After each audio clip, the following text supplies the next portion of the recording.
Tonight, our memo revisits the tragedy of the Mashujaa Day celebrations in Kericho County. A tragedy that is laden with irony, pain, injury, death, and inevitably grief. 5 people died, 4 women and 1 child, to be specific, in what was a very avoidable situation. The Kericho Green Stadium, as it was called at the time of the tragic incident, was the scene of crime. Crime that was, to a significant extent, facilitated by government.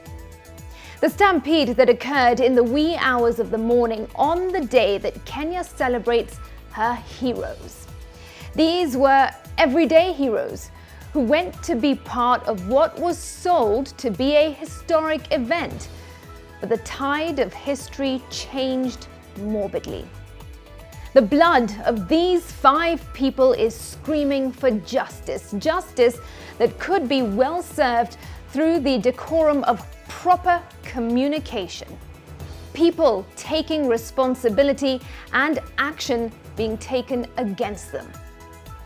Instead, what appears to be impersonal messages and an unsettling silence from the county government. But after the deaths and injuries, this is not the worst part of all of this. What could well be the tragedy in the tragedy is the insulting lie that the police tried to propagate on the circumstances around the stampede.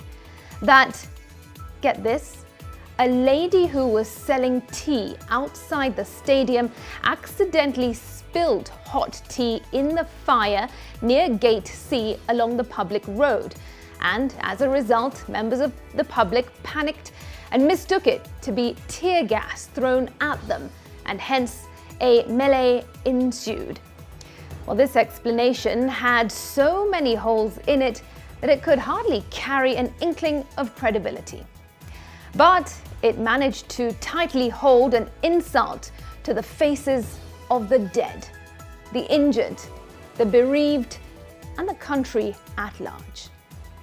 This was a shame on a day that was marked for national pride. On the suitability and readiness of the venue for the caliber of the event, there are 2 sides we see. One, the side of the officials from the national and county governments, who are full of glowing praise for the muddy field, painting a picture of a facility that would be worth national pride. Days and even just hours to the event, Sports Cabinet Secretary Ababu Namwamba, for instance, was full of glowing praise for the stadium. On the other end are the people who struggled to make it into the venue. One woman who lost her mother in the mess of a morning incident described the place as being full of mud, likening it to a cattle dip, and a place that was barely fit for animals to pass through.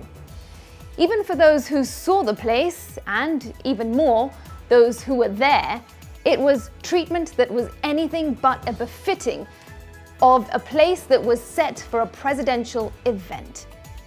400 million shillings later, and in retrospect, was that venue really worthy of a national celebration event hosting space? There are some duty bearers from whom Kenyans demand satisfactory answers from. Satisfactory because what has been communicated has yet to meet the depth of pain and shame that was displayed on Friday.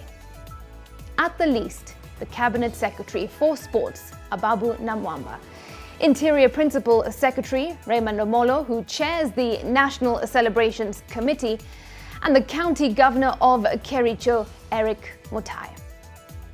For a government that has been cited as having some notable prowess in messaging, well, this was a case where the knitting of the narrative was untidy, at least in the eyes of the public. President William Ruto shared a terse message on his social media platforms, and the Ministry of Interior followed with a statement that barely told much more. Yet it was 16 hours after the incident. And hardly much has been heard, yet it seems it is one of those incidents where the deceased will be buried and some may hope, so will the story. Or, as is the usual, the leaders will make an appearance at the funerals and seek to score political points after failing to act as the aggrieved would have needed and hoped.